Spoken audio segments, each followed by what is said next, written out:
Romance can be tricky for neurotypical people, but if you have O.S.D.D or D.I.D, it can get a lot more dicey, especially if one of the alters is not a fan of the romantic partner of the rest of the system. I'm J.A., we're the D.I.D system, let's talk about it.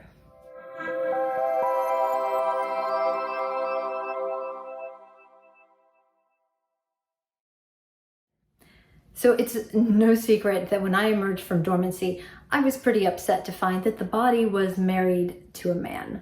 I am a lesbian and I'm traumatized. Not a fan of men. Not a fan of men. And to find that we are married to a man, that we live with a man, was very difficult for me personally.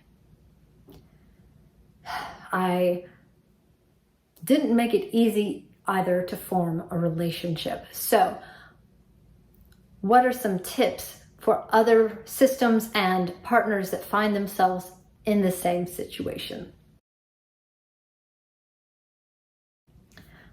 Tip 1. The alter has a reason. They're not just being difficult. In my instance, I had trauma that told me that men were dangerous and would hurt us. I did not have any experience outside of that to balance it with. So anything that Jonathan did was met with suspicion because I knew this experience and I was just waiting for the shoe to drop. So him not invalidating, not trying to reason, oh, I'm different, that's not going to work. Was very helpful for him to just be like, okay, this is how it is. Tip 2, give time and space. If he would have kept being in my face, this would have ended poorly. While 2 years later, we are now buddies, this did not happen quickly and it did not happen easily. It happened over time with mutual respect. Let's not even play. I did not respect him at all. It happened with him respecting me and my issues and my need to just not.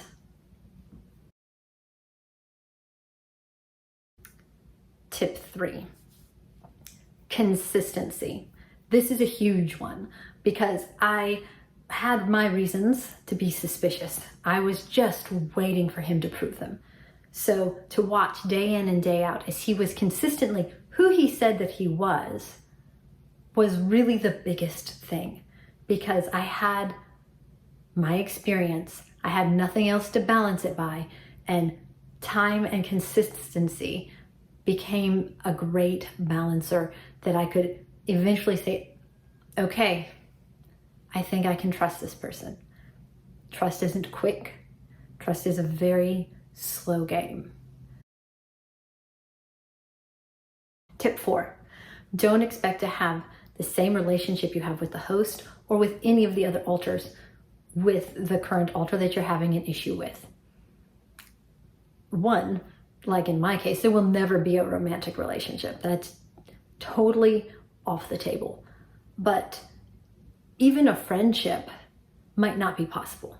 Now, in my case with our husband, we've been able to develop a friendship, but if he was like obviously angling for that from the beginning, it would have pushed me away. To develop a relationship where there is mutual respect is the goal you should be going for, where you can respect them and they can respect you.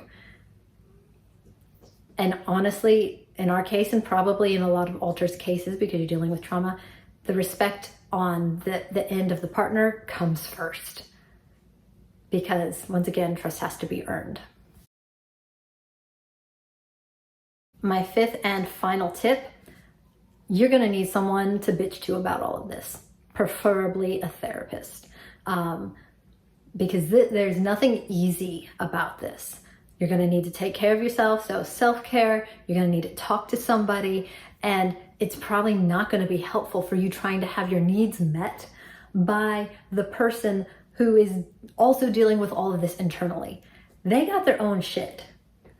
You need to learn how to take care of your own shit and keep yourself healthy during this process, because it's gonna be a process. Those are my 5 tips for dealing with an alter who is not a fan of the partner of the system.